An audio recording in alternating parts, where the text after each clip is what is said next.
July 13th, 2022, I was at work, usual work hours, left work to go to another function, and on the way there, I got into a car accident. I lose my first leg is 20 years now, and I lose the one 4 years now. In 2012, I was attending a function in the valley. I was about to leave, and a car just drove up and opened fire on myself and another person. And immediately after the car hit, I was temporarily paralyzed from the neck down. I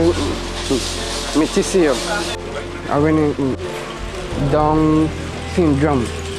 I was feeling kind of ill, like I catch a cold, so I went Atlantic Star, and them tell me must go to the hospital right away.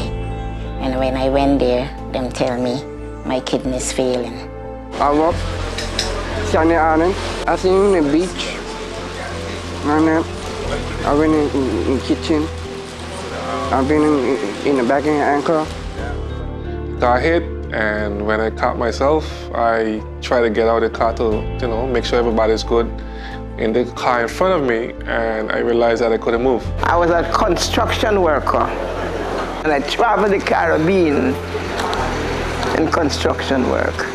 They tell me about dialysis, and I was on dialysis for 16 years. I was on home. I was on the porch. Days I stay. I was sitting in the yard, feeding my dogs and my cats. It was deemed that I had fractures from my neck to my tailbone, and I spent the night at the hospital with hopes that when I wake up the next morning, I would be able to move, hoping it was just temporary, but they ran tests. I was told that it's going to be permanent, that I won't walk again. Disability in Anguilla it's not where it should be when it comes to access even to a bathroom.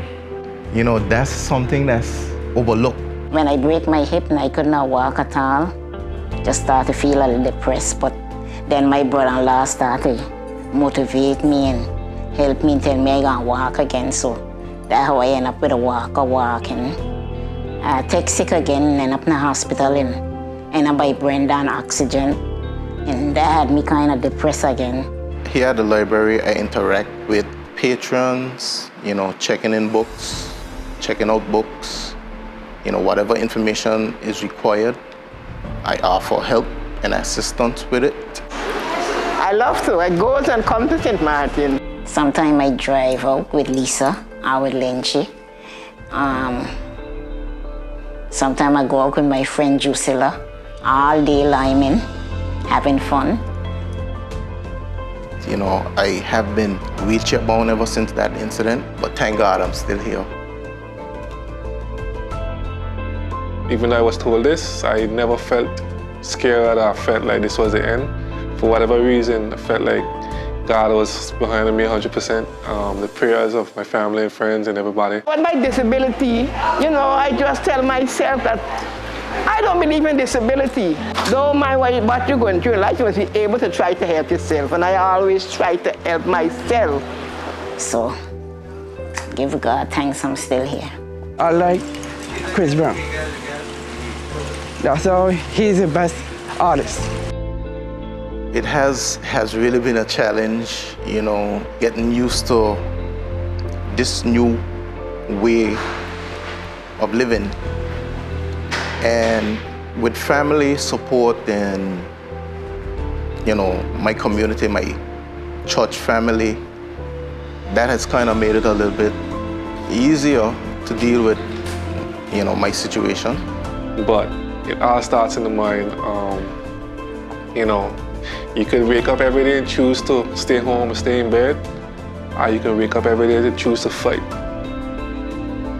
In my spare time, crocheting is something that I picked up along the way. Because as a construction worker, you got to imagine doing certain things.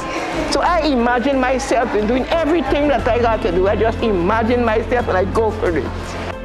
I would like people to just, just keep moving, keep it moving, not pay attention too much. That makes you feel, like uncomfortable in a way. I'm happy. I am alive.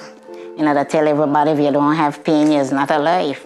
And we have to find a way to make things easier for persons living with disabilities in Anguilla.